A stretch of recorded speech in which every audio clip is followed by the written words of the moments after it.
So good morning to everyone. As my wonderful colleague and soon-to-be chair of the ACIP said this morning, it's the longest day, and we'll try to make it the shortest meeting. There's a few things that we skipped over yesterday because we were worried about timing, and I think the most important of which is that I neglected to use my gavel to start the meeting. So this morning, I'm going to use my gavel, the Stanley Plotkin gavel, to start the meeting. We need something. We need something to put the gavel. Anyway, welcome back. The other thing that we skipped over yesterday that we'd like to do before we do the agency updates is just to ask our departing members if they'd like to say a couple of words about their time on the ACIP. And I thought I'd start, if it's all right, with Ms. Pellegrini. Thank you. I'd love to.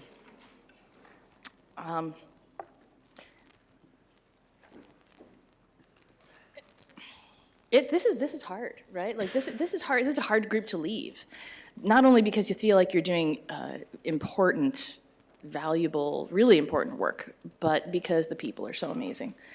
The members of this committee are like a family, right? We all care so much about each other, and I think that shows in the meetings and it shows in the work as well, because it has been an incredible privilege to work with such a group of committed, passionate, brilliant people who care so much about this work, who are doing their level best day in and day out to do the right thing, who want to prevent suffering, who want to help people of all ages and keep them healthy and keep them happy and keep them being able to do the things that they want to do in their lives. And I think this will always end up being one of the great highlights of my career. So the CDC staff is, of course, without parallel.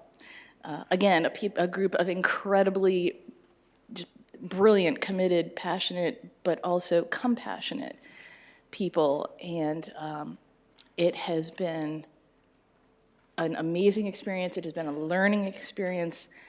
And I will never be able to go to the general mirror without looking around and going, where is everybody? So thank you all for your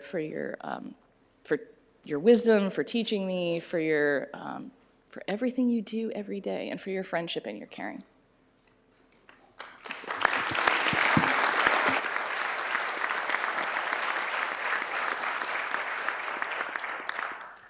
Thank you. Dr. Riley? So Cindy's always been a very hard act to follow, so I won't even try.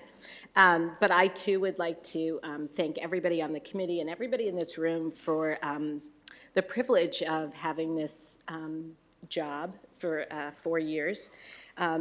Prior to this, I spent 4 years on the outer circle, and I always was dying to get into the inner circle.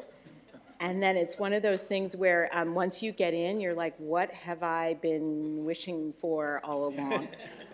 So one thing that has been really special to me is that I think I have been impressed by how much energy and attention has been paid to pregnancy in the last 10 years, because I think before 2009, I felt like it was a constant fight to bring any pregnancy issues to the forefront.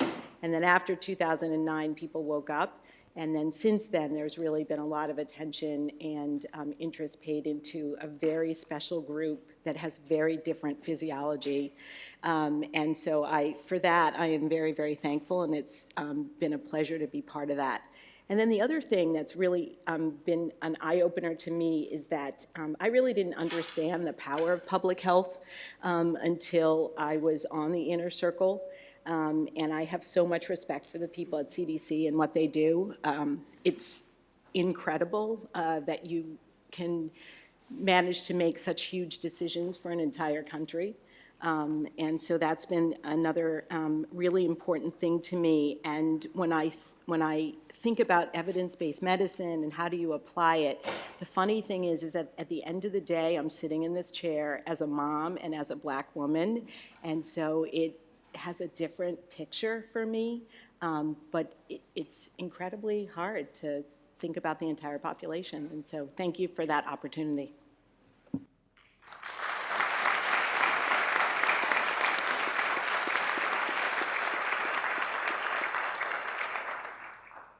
Thank you. Dr. Belanja. Thank you. It's hard to follow two eloquent presentations, and I would just say I echo all of those feelings. And what I said yesterday with regard to the work group also applies to my experience more generally as an ACIP member. It's been a tremendous privilege to be working with friends and colleagues, both the members and the CDC staff. I have been incredibly impressed. It's a highlight of my professional career. And I leave knowing that vaccine policy decisions are in really good hands. This is a highly functional federal advisory committee. I don't think it gets any better than this. Not everybody agrees with the decisions, but I don't think anybody can make any credible claim that it's not done clearly and transparently and openly, which is how it should in fact work. I also sort of been humbled by sort of the challenge of turning science into policy and making tough decisions with incomplete data. And I know that tradition will continue after I leave. And my last request is I think we need an ACIP alumni association. So just a thought. Thank you.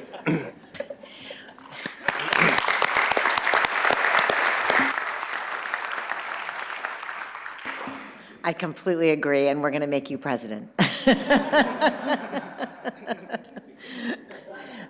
think it would be great. Thank you all so much again, and thank you for your service. And now I think we'll go into the agency updates. Would you like to start, Dr. Massonier?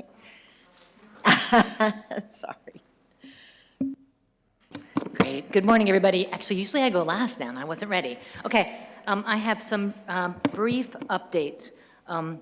The first is a report that we have been investigating an outbreak of Group A strep in Colorado, and these are cases associated with injection drug use and among homeless people.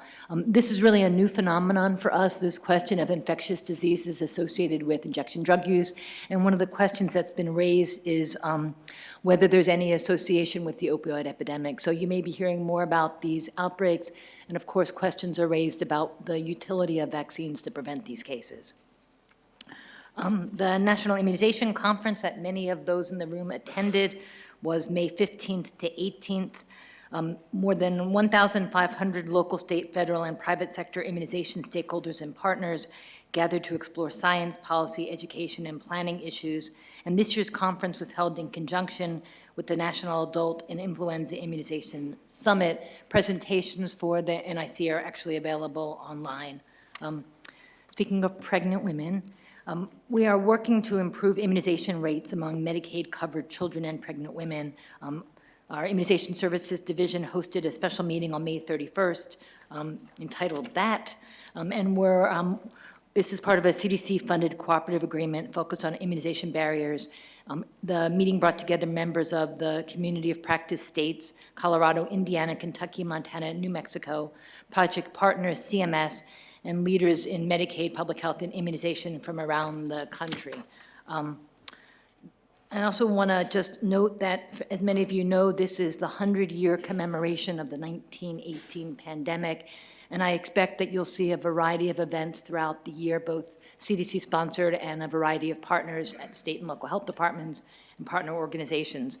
On May 7th, CDC and Emory University convened a panel of experts from academia and government to discuss and debate current pandemic influenza threats and the future of pandemic preparedness.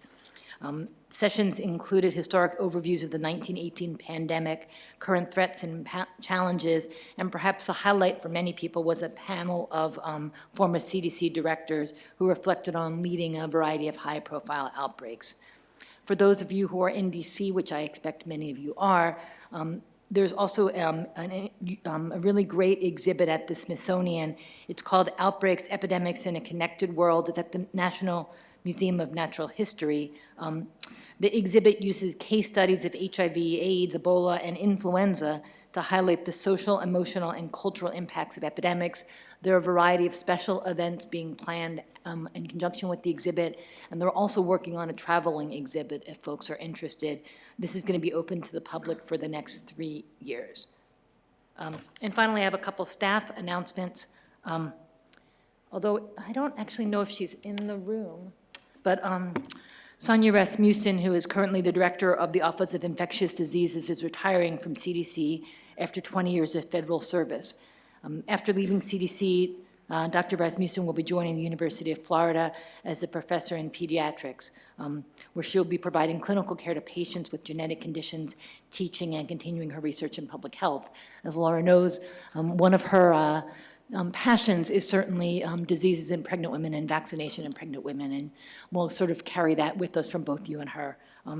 Beginning July 2nd, Michael Yadamarco, who is currently the director of the Center for Surveillance, Epidemiology, and Lab Science, will be serving as acting director of OID, and there is a search plan for a new director, so I certainly encourage you all to send great candidates our way. And finally, Ms. Brooke Barry has accepted a position as the Associate Director for Policy for National Center for Immunization and Respiratory Diseases. She'll be overseeing our policy office and providing strategic advice, guidance, and direction to our programs. Many of you know Ms. Barry from her most recent role as the Associate Director for Policy with NCRD's Immunization Services Division, where she's been since, I think, 2012. So please join me in welcoming her. Thank you. Thank you. Dr. Wharton? Thank you. I have a few updates from the National Vaccine Program Office. NVPO collaborated with a number of partners, including NIH, CDC, FDA, and other agencies in responding to a request from written into the 21st Century Cures legislation for a report on vaccine innovation, barriers, and how to address them. And that report was posted online since the February meeting, and it's available on the NVPO website. NVPO just wrapped up a series of stakeholder meetings organized in collaboration with regional health administrators in Dallas, Omaha, Denver, Philadelphia, Chicago, and San Francisco. And these meetings convened stakeholders around adult immunization, and we hope to be able to support some similar meetings in the future. They were generally, I think, really well received, and some good planning came out of those. Our next National Vaccine Advisory Committee meeting will be on June 25th from 2 to 5 p.m. via webcast, and this meeting will include a presentation from the HPV Implementation Working Group on a draft report, which we expect to be discussed and voted on by the committee. And finally, I also have a personnel announcement to make. Many of you know Captain Angela Shen, who has been in NVPO for a number of years. She is retiring from the U.S. Public Health Service this summer, and her last day on the job will be later this month. So if those of you who haven't heard about that, wanted to make sure that you knew. Thank you very much. Thank you. Dr. Bagel?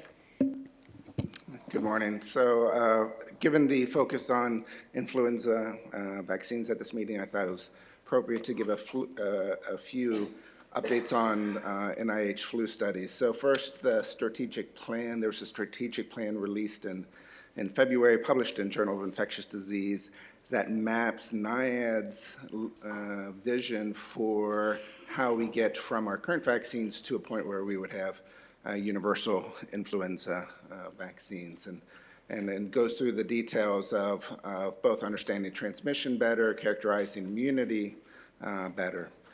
We will make the link to the JID in the minutes.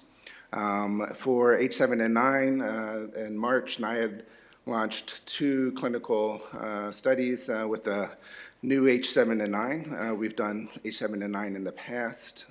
This is with the 2017 virus, and will be a total of 570 volunteers ranged in ages from 19 up to 64. That's with and without adjuvant. Other H7N9 studies are in planning.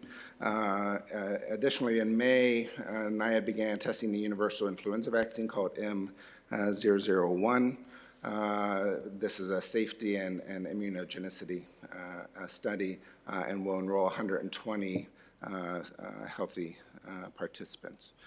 So the links for all of those will be in the minutes. Finally, 2 program funding updates. In June 2018, NIAID's Advisory Council approved several concepts that I think would be of interest to ACIP. So number 1 is what's called CIVICS, the Collaborative Influenza Vaccine Innovation Centers. It's a consortium of multiple centers that will be focused on developing innovative flu vaccines with a robust, durable, broadly protective immunity. So we think that plus the strategic, this group will help implement the strategic plan and will help move that field forward considerably. The second is a new funding mechanism or model for supporting some of the clinical trials that evaluate vaccines now. Currently, we work through the VTEUs, which most of you know, and some of the members are of the ACIP are VTEU members also. So the council approved a different mechanism for setting that up and for funding that, and it would include 2 groups. Number 1 is what's called a leadership group. That would be set up through a cooperative agreement, which is a grant type of mechanism. This leadership group would have subject matter experts and allow rapid implementation of a variety of studies. And then we would also have VTEUs set up as cooperative agreements also with some base funding. Together, that infrastructure should allow more collaborative approaches, faster, responsive approaches for NIAID to implement vaccine studies. So the links for that council announcement will be provided. This, just as a reminder, this is an approval from council, so it still needs to be put out as an announcement, but this is the first big step towards that path. And that's it from the NIH. Thank you. Dr. Rubin. Hi, good morning. So the National Vaccine Injury Compensation Program has continued to process an increased number of claims. In fiscal year 2017, 1,243 claims were filed with the VICP. In that same fiscal year, $252.2 million was awarded to petitioners, and $29.8 million was awarded in attorneys' fees and costs. And these fees includes compensated, dismissed, and also interim attorney cases. And thus far in fiscal year 2018, the data that I have is as of April 30. There's been 115.4 million has been awarded to petitioners, and 16.6 million has been paid for attorneys' fees and costs. More data can be obtained at our website. As of April 30, 2018, the Countermeasures Injury Compensation Program, CICP, has compensated 39 claims totaling 5.5 million. Also, VICP outreach efforts continue to focus on making providers and the public aware of the safety net program. That's it for my update. Thank you. So we are losing another one of our extremely valuable members after this meeting, Dr. Wellington Sun, who I believe has been the FDA liaison the entire time I've been here. So we're very sad to see him go, and we wish him all the best, and we thank him so much for all his contributions. I think it's fair to say that we, over the course of his tenure, have really begun to understand the FDA much better, and the committee has felt much stronger sense of continuity with the FDA. So we thank you so much for that.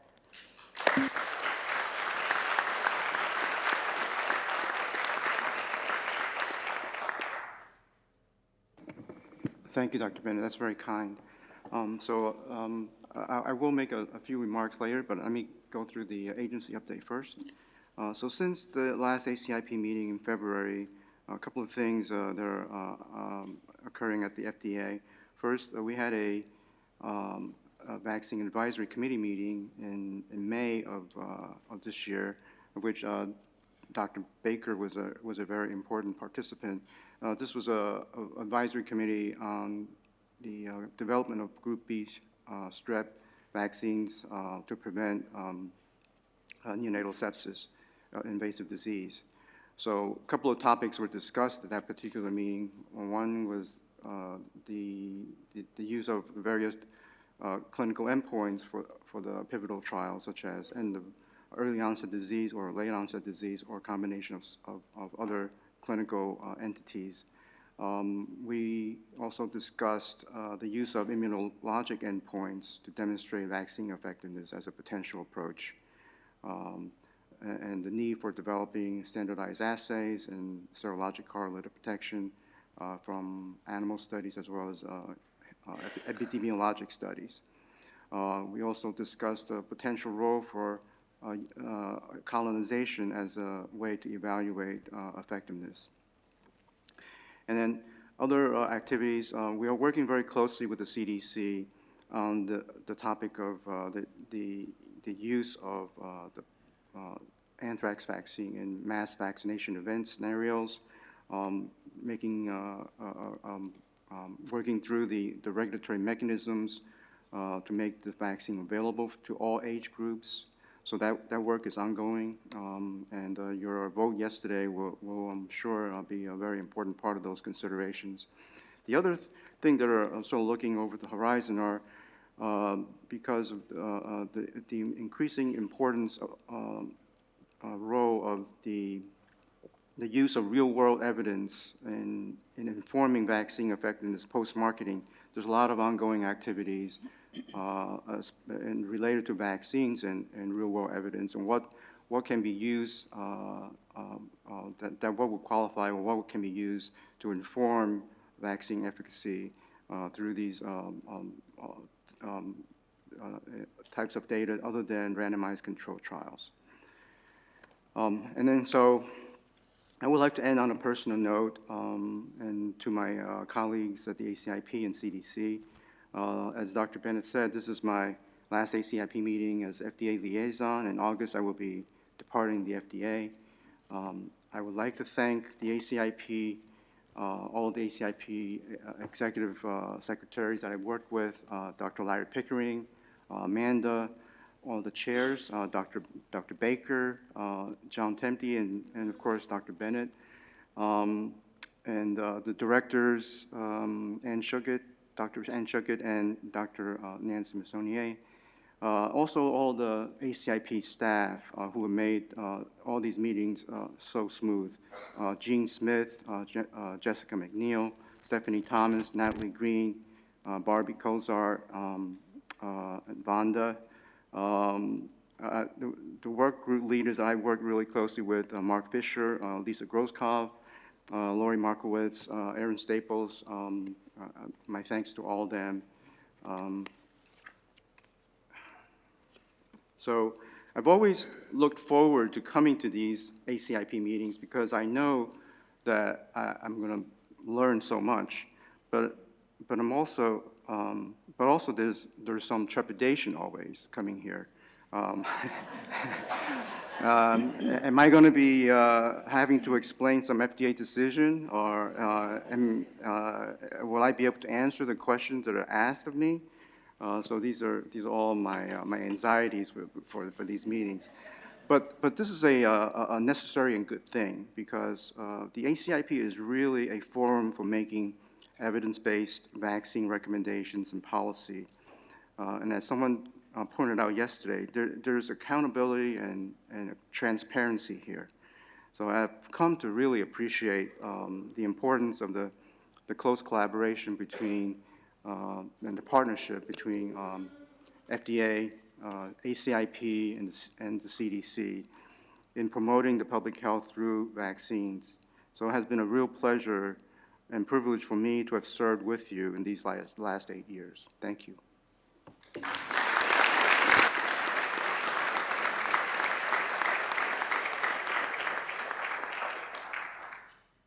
Thank you.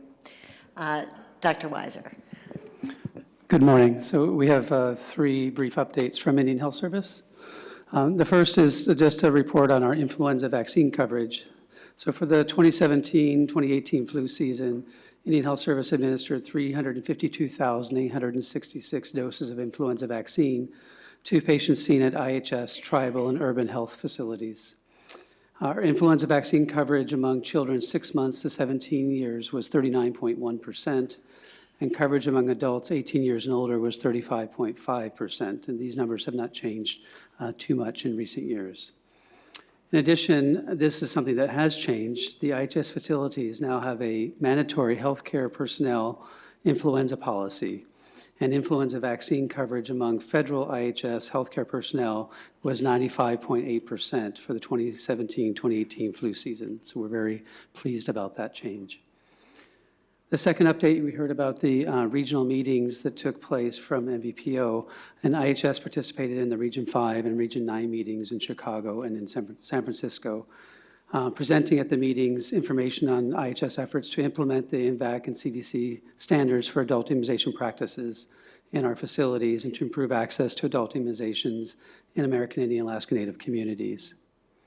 And lastly is something that we're also very proud of is the development of an adult immunization composite measure, which I think the committee's heard of before. IHS implemented a new composite measure consisting of age-based ACIP recommended immunizations for all adults 19 years and over across all of IHS. The measure includes TD and Tdap, zoster, and pneumococcal vaccines, and has been developed as a Government Performance and Results Act measure, as well as included in the IHS National Immunization Reporting System for this year. So we're very happy about that new development, and we'll report next time on that actual coverage. So thank you. Thank you. Amanda, you have an announcement? Yeah, I just want to put one thing on the record. There were a couple of typos in the anthrax grade presentation that you all heard yesterday. It did not change the final evidence of the grade, but I just wanted to make it clear that those slides will be updated and the corrected slides will be posted and included in the minutes. Thank you.